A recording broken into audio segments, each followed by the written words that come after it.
Hello and welcome to Behind the Bearcat. This is the podcast where the Northwest Missouri State University Career Services Office chats with Northwest faculty, staff, students, alumni, and friends to hear about their career journeys, how they got to where they are, and how they became Bearcats. I'm Northwest Internship Coordinator Travis Klein.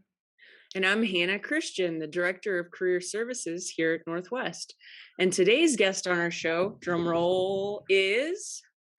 Hi, my name is Ryan Talkington. I'm the Senior Assistant Director of Admissions here at Northwest. Excellent. Welcome. And I told you I was bad at titles, and then I really blanked on mine in the intro, so I was not lying. So welcome. Great to have you here. Well, Ryan, we were just talking. So Senior Assistant Director of Admissions.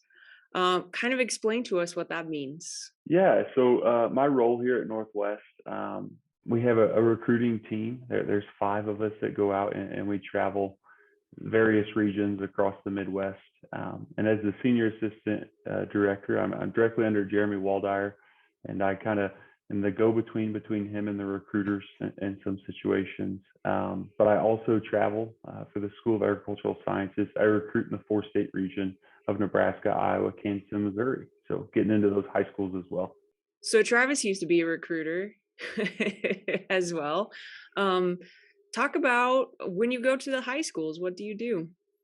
Yeah, so my role is going to look a little different than our regular recruiting staff. So for instance, like our recruiter in Iowa, when they go to a high school, they're going to set up that visit with the counselor, probably going to set up in a lunchroom or in an atrium and talk to students about Northwest.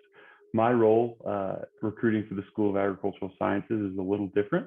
I'm going to work with the ag teachers, setting up those visits and really just take over their classroom for an hour, 2 hours out of the day.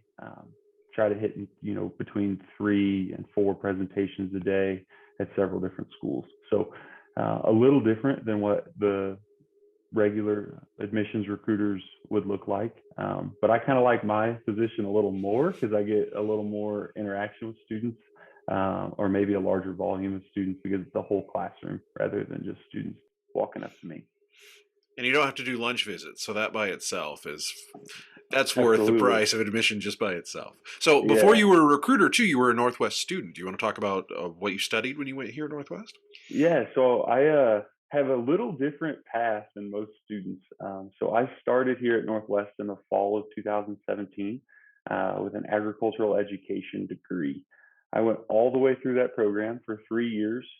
And then right before student teaching, I decided to change my major to agricultural science and graduated with an ag science degree in 3.5 years. So I didn't student teach, but did everything through that ag ed program. So all the different education courses just didn't actually take over the classroom. How did you come to Northwest? Where are you from originally? Yeah, so I originally grew up in Bowling Green, Missouri. Which for those that are listening to this are like, where in the heck is that? It's an hour north of St. Louis, about 9 miles from the Mississippi River. So it's 4.5 hours here from Maryville. And for me, the college decision, I always thought I was going to go to a larger institution like the University of Missouri. I toured those institutions and I was like, holy cow, this is way too big for me. And actually, Joe Free, who used to be the agricultural sciences recruiter, convinced me to come on a visit here to Maryville. My mom, the entire way, kept saying how far away from home it was. So when we got on campus, I fell in love with it. The family atmosphere, I really felt like the faculty and the staff here on campus cared about my success. And that wasn't necessarily found at the other institutions that I visited. What was it that made you switch from ag ed to ag science? You mentioned you got pretty far in the program right before student teaching before you switched. What fueled that decision to make the switch over?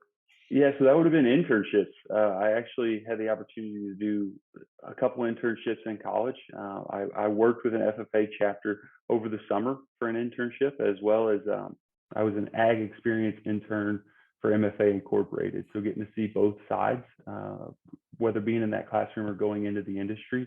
And at the time I made that decision, I thought I was going to go into the industry, whether it was in a sales role or customer service. I had opportunities to go that direction. It just popped up the opportunity to work and stick back here at Northwest. So I made that decision to change my major because I thought I was wanting to go into the ag industry rather than in the classroom. How did you go about looking for internships as a student? Where did you find those opportunities?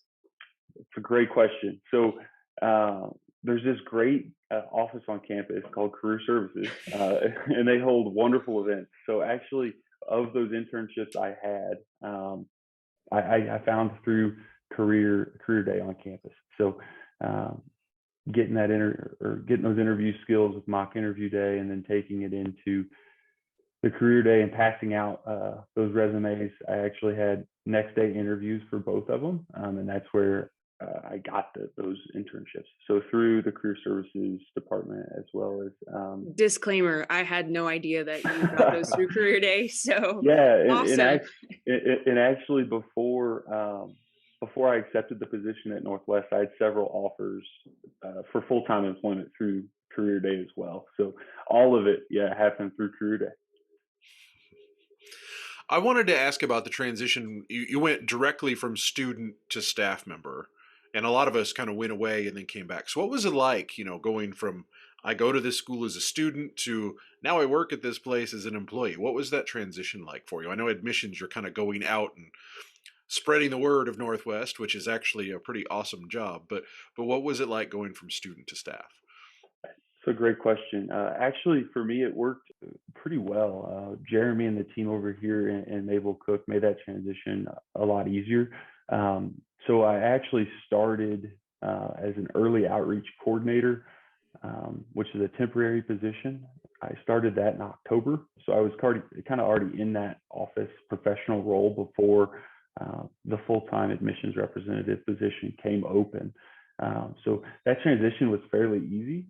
On the professional side, I think the harder part was the social side because one, I did graduate a semester early. So a lot of my friends were still on campus. And that transition from being a college student to now being a professional was a little harder because, they were wanting to hang out till the wee hours of the morning, but I had to give tours on campus at 8 a.m. So that transition was difficult more socially than it was professionally, I think. How did COVID change your role as an ag recruiter? We talked with Jeremy last season, and I think he talked about, recruitment overall and kind of how it changed through COVID. But, you mentioned ag recruiting and going into the classroom. Like, was that something you were able to do through COVID, or was it kind of all different during that time when we were all trying to figure out what was going on? Yeah, it was definitely a weird time. So I came in right after. So I graduated Okay. in December of 2020. So Okay. I guess not after COVID because it was That's still prime time, a right? Yeah, thing, right still there. prime Yeah. time COVID, but it wasn't when it first started. So that spring was actually the first back to travel season. Okay. But being that the ag recruiter and going to more smaller schools, their policies were a little more, not, I wouldn't say lenient, but a little more accepting to visitors than our larger larger feeder schools were. So I actually got into a lot more high schools than I thought I was going to that first spring. But really doing anything from a virtual visit to zooming into a classroom of 40 students, that's definitely an interesting time to a one-on-one Zoom session where I'm walking students through a virtual tour of campus. So really, the shift in recruiting through COVID has been really bizarre. And I think the students that we're seeing, the shift in the students coming in is different as well. Because we're looking at, incoming freshmen now. They were freshmen and sophomores in high school whenever COVID first happened. So they have really transitioned to this new normal and are really accepting to that virtual format that we were running. Now I'm back in person. I would say of my 120 to 150 visits, maybe 5 of them were done virtually, and that's just because it was farther away and it didn't make sense to drive. So it's definitely made it more versatile, I think, when it comes to recruiting students. Why agriculture? That's a great question. Really, I've always had a passion for it. So I didn't grow up on a farm, but grew up in a small community. Bowling Green's around, well, the population's like 5,300, but there's a maximum security prison. So really about 2,500 people that actually live in Bowling Green and can leave. Live there by choice. Right. Live there by choice. Yeah. So small rural community. I was around agriculture all the time, and I really found my passion for agriculture in FFA, and really had a great opportunity to sit down because I thought I was going to be a physical education teacher. I sat down with my dad's ag teacher, actually, Mr. Mallory. He just passed away last spring. He's 103. So Oh my. just a man full of wisdom. Yeah, World War II veteran and everything. So I sat down with him actually at our county fair, and I was telling him what my plans were of going into education. And he said, Ryan, have you ever thought about being an ag teacher? And at that point, I hadn't. But then I started looking into it and started traveling and seeing schools and really looking at that ag education program. I had a really big passion for FFA and making that difference in students' lives. So I thought, be an ag teacher. And then when I got to campus, I saw the different other opportunities in agriculture. Really working out on the school farm in the swine unit, getting that hands-on experience. That made the decision for me with those internships to then maybe want to lean toward the industry. So Tell us more about the farm. yeah, so We haven't really talked a lot on haven't. here about the farm, and there's a lot going on out there. There is a lot going on. Yeah, so Northwest, we have a 448-acre university farm. It's about 4 miles from campus. It's diversified crop and livestock. So we have beef cattle, dairy cattle, a swine unit, as well as sheep and goats. And there's also, they rent another 500-ish acres for row crop to feed those animals. So what's great for our students, though, it is a laboratory farm, which is going to be different than a research farm. So laboratory farm being its sole existence is for that hands-on learning for our students. So whether it's our ag business students getting the data and the financial data from that farm to our animal science students going out and preg checking our beef cows. It's great that facility is only 4 miles from campus. Even better, the university, we just added the Agricultural Learning Center, which is an amazing project. It's a 29,500 square feet lab and exposition space. It's the academic center on the university farm. So we have a meats processing facility that's state inspected, so we can sell the product out of that. We have a processing kitchen in there, so students can make a Bearcat brat or dream up whatever they wanted to.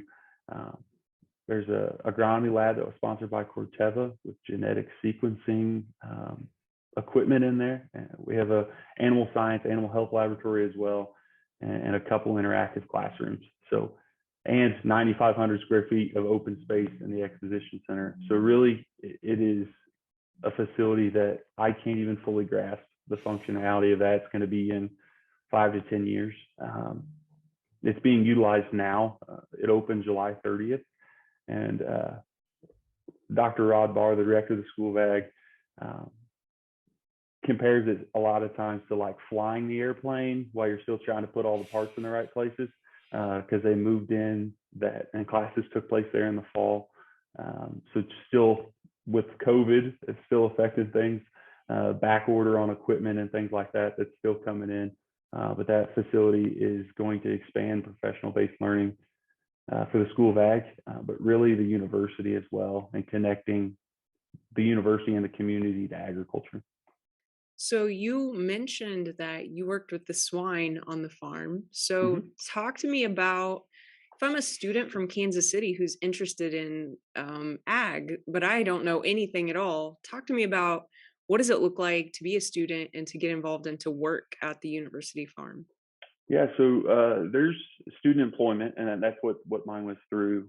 So I worked out there 20 hours a week. You can apply for it like you can apply to be an office assistant on the university website. growing up in town, I had farm experience, but it was never in the swine industry. So being able to get that experience on campus was huge for me. The individuals, the full-time staff that work out there were great at teaching me everything they knew, as well as making sure what I was doing, I was being safe. So I was making those right decisions and operating equipment in a safe manner. It wasn't like they were like, here is a $200,000 tractor, go have fun. They train you and really help those students a lot. But not just working on the farm, our classes go out there as well. So say you were a student that was interested in agriculture and you wanted to take an animal science class or a plant science class, you can pull that into your 4-year degree program as an elective. And a lot of students will do that with plant science. It waives the life science requirement in the Northwest Core. So getting a ag background through that is a great option as well. So I'm going to tell a brief story. Sorry to co-opt the interview, but so we used to go to the fair every year, and if my brother caught a pig in the grease pig contest, we would raise it and butcher it. So I have grown up. I wouldn't call this a swine operation by any means, but I have raised a few pigs. And one interesting thing about that was we had one that grew up. She was a big old sow, and she used to get out and chase my sister. Like, this pig had a vendetta with my sister. And so when I think of like working with swine, I think of this giant sow like chasing my sister around our little 2-acre lot, and my mom with the broom like chasing the pig, like trying to get it to not eat my sister. So I might have a little PTSD from swine production on I the bet small that scale level. I bet that doesn't happen out at the university farm. I bet that Probably they not. probably got that Not taken like care it. of. Yeah, I'm just, yeah. I was thinking, gosh, that would have been cool to take a class. But then I was like, well, that's why I didn't take a class out there, because I was done with the swine production at that point. Ryan, tell us, what are you looking forward to in the future? I know you say ag education is important to you. What aspects of that do you find to be rewarding? Or what are you looking toward in the future? Absolutely. Yeah. So for me, I think I found that the root of why I was interested in becoming an ag teacher was making a difference in students' lives. And that's why I decided, the role at the university was going to be a great fit for me in the admissions office. I actually recently accepted a position as an academic advisor and student success coach for the School of Education. So I'll be moving over to the Student Success Center and getting to have even more of an impact on those students' lives and their journey here at Northwest. Being a first generation student, there's a lot of things you have to figure out kind of on the fly. And so being able to be that contact person in admissions was a great experience for me. But being able to take my knowledge and things I've learned here in admissions over to the Student Success Center to help those students and really have an impact on their journey, whether it's academic, socially, or professionally, what have you. Just having that impact interaction with students was really important. So that's kind of why I came in thinking I have a passion for agriculture, I have a passion for education. Ag education put together, it makes sense. But really, I narrowed that down to just having a passion for students, especially college age students. I think college age students, incoming freshmen through their sophomore, junior year, it's a really cool time in students' lives. I look back at me and how much I've grown and changed in, the 5 years I've been here in Maryville. It's really cool. So being able to see that from an advisor standpoint is pretty exciting. So I'm really excited to move into that role and help those education students who, again, have passion for making that difference in students' lives. That's why they're going into education. So I think I'll be able to connect with those students really well. Excellent. Any advice you would share with students who are maybe thinking about, coming into Northwest, or thinking about, studying education, perhaps? You've shared your story with us, and that's awesome. But any advice for the folks who maybe want to go down a similar path? Absolutely. I think for me, don't be closed-minded. Take those opportunities. When you go into a college, whether it's here at Northwest or at a different institution, take every opportunity you have. That it may be 4 years, it may be 5, 6 for some students, but take every opportunity as you are there to learn. Every chance you get to learn is a great opportunity. Whether it's joining a club or organization, going to career day, going to a concert like SAC's putting on next week, those are great experiences that you're not going to have the opportunity to have when you leave here. Northwest is a great place and something I really hold fondly in my heart. That's why I'm still here. I'm 4.5 hours away from home. I never thought that would ever happen. I loved it so much I decided to stick around. But the family atmosphere on campus is great. Something I hate when high school teachers or counselors will say that college professors and staff won't care about your success, whether you pass or fail, they're getting paid either way. That may be true at other institutions, but it's not true here at Northwest. The mission statement of every student every day, you can really tell that it means something and it matters when you're talking and visiting with faculty and staff on campus. They want students to be as successful as those students want to be. So, any words of wisdom? I don't know. You've been here 5 years, right? So, think back to freshman Ryan, like words of wisdom for incoming students about how to you were very successful, right, at navigating career day, mock interview day, um organizations. How do you approach this college journey that you're about to go on? absolutely. I think that, in college, you can have as big of an experience as you want to have. If you want to leave college with 10 really close knit friends, or if you want to leave college knowing half the campus and being on student senate, that's possible as well. It's just kind of what you want to be that defining thing for you. So if you want to be the person that's in clubs and organizations, do that. If you want to graduate with a 4.0 GPA, that's where you're going to focus your things on. I think that finding that I guess you call it a work-life balance or a school social balance is very important. Because if your social life's impacting you going to class, that's impacting your schoolwork. And then that's eventually going to impact your social life again, right. full circle. Yeah. So it's all coming back full circle. So when I say take those opportunities, also know whenever enough's enough and you have to focus on what you need to focus on, because really you're here as a student first. So you may have to tell people no, and that's something that I'm really bad at. And I was really bad at it as a student. I was always wanting to do everything and be everything. So that would kind of be my piece of advice: is find that social balance between school and social life. But also, you're going to have way more free time than you ever thought you were going to, because you're right now high school students. You're spending 8 hours a day, 5 days a week in class. You may come into Northwest and be in 12 to, I would say, 15 or 16 credit hours. So 12 to 15 hours a week you're going to be in class. There's a lot of extra time. So use that time for the best, for the best things that you want to use it, whether it's studying, hanging out with your friends, going to those mock interview days and career days. Ask questions, utilize those resources on campus.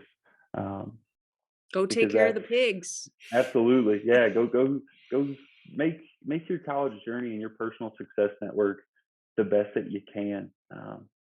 Everybody, I think nowadays, is trying to finish faster and faster. And as somebody who finished a 4-year degree early, I look back at it, I'm like, college is a great time.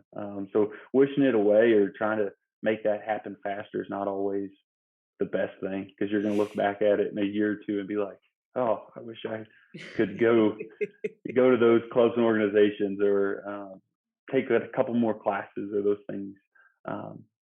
So I guess we would cherish every moment, but also make every moment worth it. Solid advice. So that's brilliant right there. All right. Well, thank you so much, Ryan. We appreciate your time today. Thanks for having me on. All right. Well, that will do it for another episode of Behind the Bearcat, and we'll talk to you next time. Hey guys, we hope you enjoyed that episode. Don't forget that you can find the audio version of the podcast on your podcast platform of choice. New episodes come out every Friday, and you can connect with us on social media on both Twitter and Instagram. Thank you for joining us for Behind the Bearcat, and we'll talk to you next time.